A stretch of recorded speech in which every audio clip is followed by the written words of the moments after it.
Хроника тюркско-татарских государств. Рассвет, упадок, возрождение.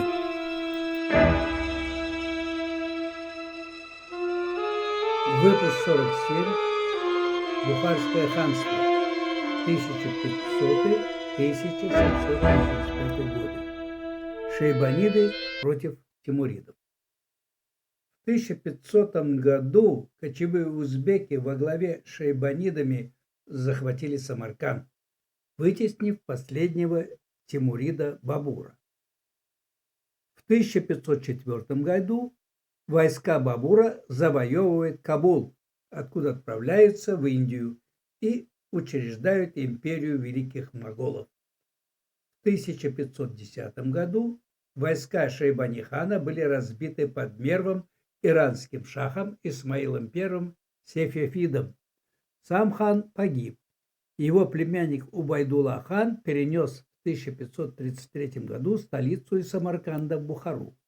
Кочевые узбеки в Мауреннахре нашли родственные тюркские племена с близким чагатайским языком и дали им свое имя. Шейбаниды считали, что именно они являются законными наследниками тимуридов и вели постоянную борьбу с сефевидами за Хорасан и вторую столицу тимуридов Герат. Для правления Абдуллы-хана II 1557-98 годы было характерно укрепление ханской власти. Он заботился о процветании своего народа. За время 40-летнего правления хан построил множество учебных заведений, мечетей, бань, караван-сараев и мостов, развел тенистые сады в главных городах ханства, устроил почтовые сообщения и вообще был усердным покровителем земледелия, торговли, поэзии, литературы и науки.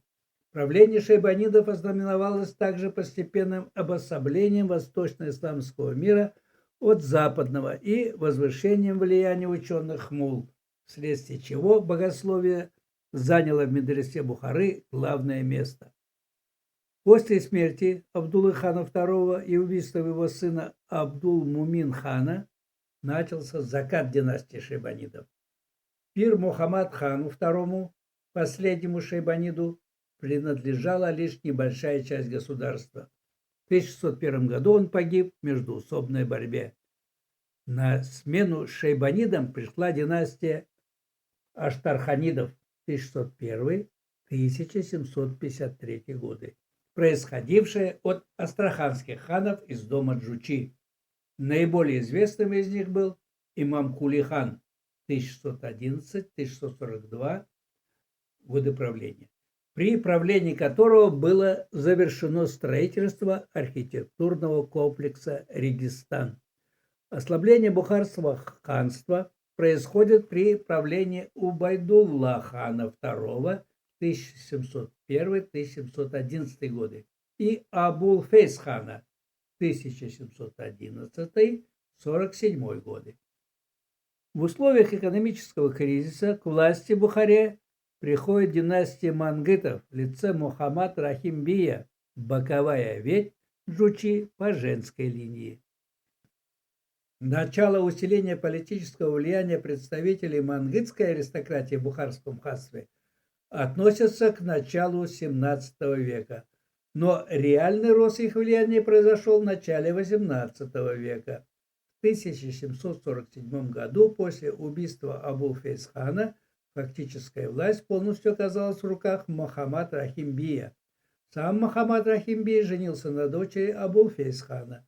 Под властью Рахим-бии находились Бухара, Самарканд, Миинкаль, Кермене, Харши, Кузар, Кирки, Чарджоу, Шахрисабз.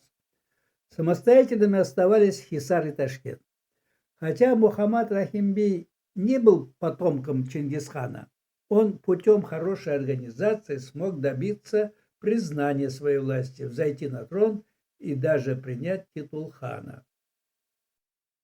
Сосредоточив в своих руках всю полноту власти, Шах Мурат отказался от ханского титула, оставаясь эмиром, а на престол посадил Чингизида. Так Бухарское ханство стало Бухарским эмиратом. Вступление следующего эмира Хайдара на престол сопровождалось внутренними распрями. В 1800 году восстали туркмены Мерва. Затем началась война с Кокандом за Урта-Тюпе, которой Хайдару удалось отстоять. При нем политическая система представляла собой централизованную монархию, увеличился бюрократический аппарат и численность армии. При преемниках Хайдара шли войны с Хивинским и Кокандским ханствами. В марте 1868 года эмир Мусафар объявил России газоват. Однако 2 мая отряд генерала Кауфмана разгромил войско эмира и занял Самарканд. Бухарский эмир был вынужден признать вассальную зависимость от России, а в 1873 году по новому договору Бухарский эмират признавался протекторатом России. Последним эмиром Бухары в 1910 году стал Сеид Алим-хан. В начале XX века на базе движения джадидов в Бухаре возникло младобухарское движение, которое указывало на необходимость самых широких демократических реформ. В 1917 году после февральской революции Временным правительством России была подтверждена независимость Бухарского эмирата. В марте 1917 года младобухарцы организовали массовую манифестацию против эмира. В ответ последовали репрессии. После Октябрьской революции декретом советской власти была подтверждена независимость эмирата.